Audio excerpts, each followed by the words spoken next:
waaw asalaamaaleykum maa ngi nuyu ñëpp di jiital ci nuyoo bi waa Baol Times di nuyu population Kër Cheikh yëpp di nuyu population Diourbel yëpp vraiment di am kontaante bu baax a baax ci honneur bi nga xamante ne nii sama ay frère di waa Kër Cheikh production defal nañ ma ko mu nekk honneur boo xamante ne nii vraiment dañu ko jël delloo ko ki nga xamante ne nii vraiment lépp lu nekk ci ñun ci ñun moom la comme ni ñu koy waxee muy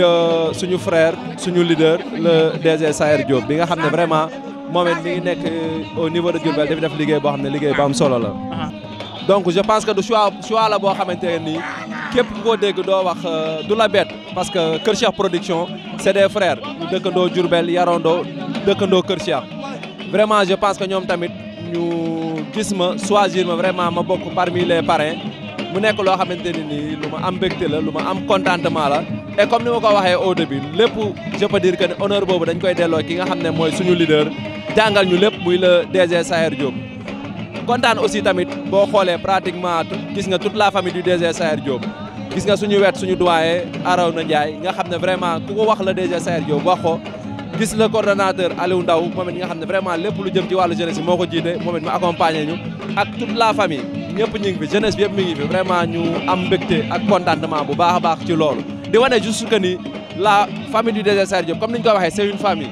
ñun ñoo bokk lépp ñoo xàccandoo ñooy dóorandoo te comme ni ñu ko waxee ñun dañuy jël image suñu leader ngir lim ñu jàngal la famille du DG Saër Diop doo dégg ñuy xuloo doo dégg ñuy xeex doo dégg ñuy déglu ci benn classe vraiment malgré que on est des jeunes mais je pense que on est des jeunes civilisés des jeunes yoo xamante ne nii c'est des responsables ku nekk fi nga xam ne foofu nga dëkk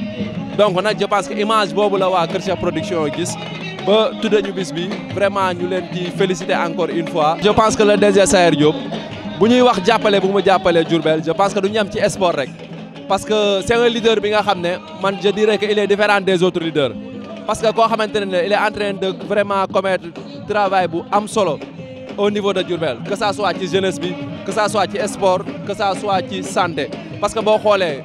mën naa citer rek ci emploi des jeunes boo xoolee mënuñu wax ñaata jeune la DG Saër Diop def ay leader waxuma rek jox liggéey de mais des leaders parce que comme ni ma la ko waxee jeunes yi doog fi yëpp c'est des leaders ñoo xamante ne ni vraiment ay postes de responsabilité lañ yor yoo xam ne c'est grâce à DG Saër Diop donc comme ni nga ko waxee ci niveau sport parce que sport la ñu nekk je pense que liggéey la ci sport parce que mën nañ ci citer juste rek stade Ely Manel Fall parce que def na fa réalisation boo xamante ne nii amaana Diourbel yëpp la ko defal parce que jël na vraiment une valeur de 32 millions boo xamante ne fonds propre la mu def ko côté éclairage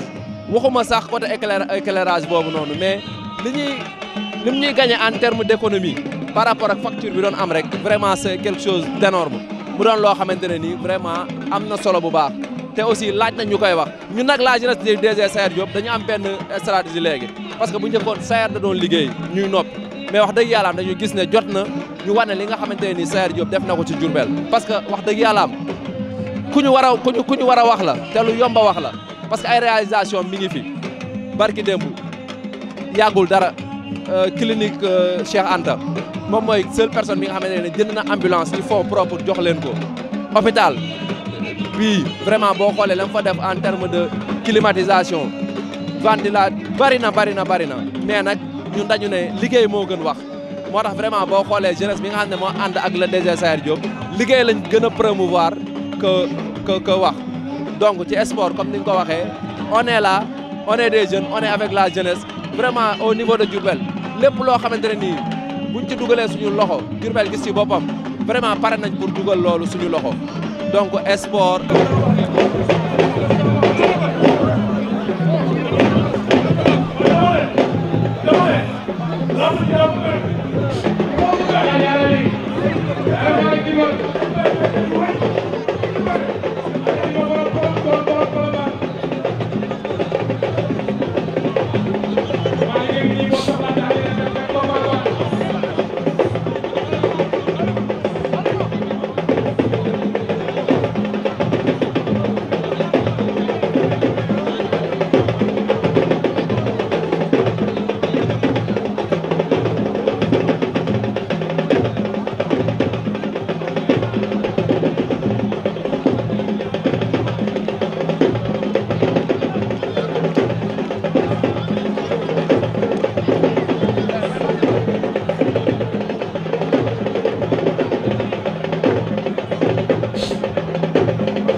nga di def ak Alaaji Sëriñ Jamaay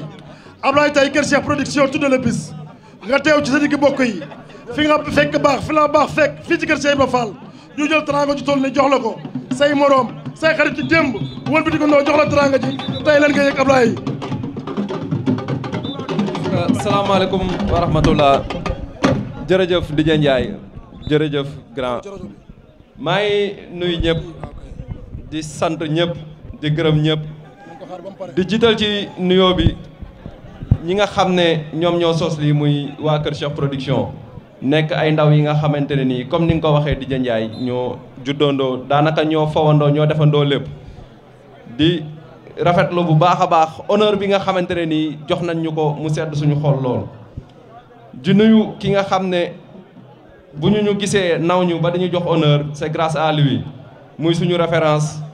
di suñu leader di vraiment ki nga xamante ne nii lépp lu ñuy doxee wala lépp lu ñuy waxee rek ci moom lañ ko gisee muy le DG de l'AME monsieur Sayer Diop. duñu ñëw ba ci bërëb bi te duñu nuyu ki nga xamante ne nii mën nañ ne moo uf bërëb bi muy le ministre Dame Diop di nuyu vraiment ñi nga xamante ne nii ñëpp ñi ngi nekk Diourbel di ay leader politique di nuyu délégation bi nga xam ne moom laay àndal muy la famille du DG Saër Diop parce que drapeau bi ñu tuddee jàpp naa ne du drapeau Ablaye Ndiaye mais drapeau toute la famille du DG Saër Diop la surtout la jeunesse bi nga xamante ne nii ñi ngi ànd ak suñu mag ki nga xam ne lépp lu ñu am ci la DG Saër Diop moom moo ci teetee muy Arona Ndiaye bi nga xam ne ñëpp xam nañ ko Kër Cheikh du ma lim délégation bi dama ciy lim juste ki nga xam ne mooy le responsable des jeunes muy Aliou Ndaw donc su ma ko limee lim naa waa famille bi yëpp di nuyu samay xarit di nuyu sama famille parce que bis bu wéetu ma ci di nuyu aussi ki nga xam ne vraiment moom tamit suñu grand la ñu tuddee ko drapeau bu mag bi muy monsieur Birane Waaj moom it nga xam ne vraiment suñu référence la nekk ku ñu naw vraiment ku ñu fonk bu baax a baax parce que dañu judd ci wetam di gis ni muy doxalee ñu nit vraiment ñu jéem a jaar ci tànk yooyu donc du ma guddal maa ngi nuyu ñëpp di sant ñëpp vraiment sama ay xarit comme ni ma ko waxee parce que bis bi mën naa ne ñëpp ma ko yéene wala ñëpp ciy félicité donc nag li may am tuuti di ko wax mooy comme ni ñu ko gisee nii la famille du DG Saër Diop famille la famille boo xamante ne nii ñun ñëpp ñooy xàccandoo ñooy dóorandoo vraiment lépp li nga xamante ni li ñuy doxalee aussi jàpp nañ ne doxalinu la DG Saër Diop la parce que dafa nekk doomi Diourbel am liggéey bu am solo boo xamante ni daf ko def au niveau de Diourbel mën nañ ci lim ci côté sport côté santé vraiment emploi des jeunes vraiment mu nekk koo xamante ne nii ku Diourbel war a xam la léegi donc nag du ma guddal ci loolu. ginnaaw bu ñu sante yàlla bu baax julli ci yonent bi ñi ngi profité ci occasion bi di baalu ñëpp àq di baal ñëpp àq ci korité bi nga xam ne moom lañ génn di ñaan suñ borom subhaanahu wa taala yàlla bu mu doon suñu mujj korité nuyoo yi nag tey kiñ ciy jiital mooy suñu nijaay ci benn côté di suñu mag ci beneen côté yaakaar naa ne te ku ko tudd nit ku yaru muy le ministre Dame Diop kon ñi ngi jël suñu nuyoo di ko jox ki nga xamante ne mooy le ministre Dame Diop mais nuyoo yooyu noonu nag sëñ Diop Mbaye mi ngi jógee ci ki nga xam ne moom mooy le DG de l'AEMA muy monsieur Saër Diop moo ñu xamal ne bu ñu ñëwee fii képp kuy autorité politique nekk fii ci kër Cheikh Ibrahima Fall nañ ko nuyul kon ñi ngi nuyu le ministre Dame Diop mais ñi ngi nuyu aussi le directeur général de l'emploi muy monsieur Pape Modou Fall mais ñuy féliciter aussi di encourager ki nga xam ne mooy suñu frère aussi monsieur Birane Waaj monsieur Birane Waaj yaakaar naa ne ñun ñëpp ci ay tànkam la ñu màggee mu doon nit koo xam ne aussi référence la kon tey buñ ko tuddee bis bu mel nii amul lu dul dañ koy sant di ko gërëm di ko tatagal Birane félicitations et ñun xam nañ ne l'avenir vous réserve d'agréables surprises tey nag drapeau bii nga xam ne moom lañ ñu tuddee wuñ ko Ablaye Ndiaye mais ñi ngi ko tuddee le DG de l'AEMA monsieur Saër Diop ku wax Saër Diop wax ko ak jeunesse bi ku wax Saër Diop wax ko ak famille yi ku wax Saër Diop wax ko ak jeunesse bi ku wax jeunesse Saër Diop wax ko ak sport ku wax Saër Diop wax ko ak culture kon yaakaar naa ne buñ tuddee Ablaye Ndiaye drapeau du Ablaye Ndiaye lañ tuddee drapeau mais Saër Diop moom lañ tuddee drapeau famille Saër Diop nag mi ngi nii ku xewle ñëppay jóg ànd kook yow ànd kook say mbokk mais di remercier aussi au nom de Ablaye Ndiaye et au nom du DG Saër Diop ki nga xamante ne nii ñoom ñooy waa Kër Cheikh production ñun dañuy wax ne waa Kër Cheikh production buñ ñu tuddeewutoon drapeau bi sax ñoo yarandoo ñoo fowandoo ñoo paawandoo ñoo sànneendoo jam ñoo defandoo lépp kon dañuy ñëw def ci suñu doole def ci suñu alal takkandoog ñoom baas yi tekkeendoo kook ñoom parce que ñoo fowandoo kon ñi ngi ñaan lii ñu tëgg yàlla nañ dem ba yóbbu ko arène nationale li nga xam ne bëgg nañ yàlla nañ ko yàlla defal merci beaucoup ñu ngi remercier ñëpp ci turu coordonnateur aussi ki nga xam ne moom mooy Alaw Ndaw wax dëgg yàlla def liggéey bu am solo boo xam ne fële ci famille des félicitations aussi ki nga xam ne moom moo jël poids léger félicitations à tout le monde. Min Sombel moo jël final bi Min Sombel moo jël final bi Min Sombel a ngi jël drapeau bi Min Sombel a ngi jël drapeau bi Saliou Min Sombel a ngi noonu Min Sombel a ngi noonu Min Sombel a ngi noonu Min Sombel a ngi noonu Min Sombel a jël final bi ay Min Sombel Min Sombel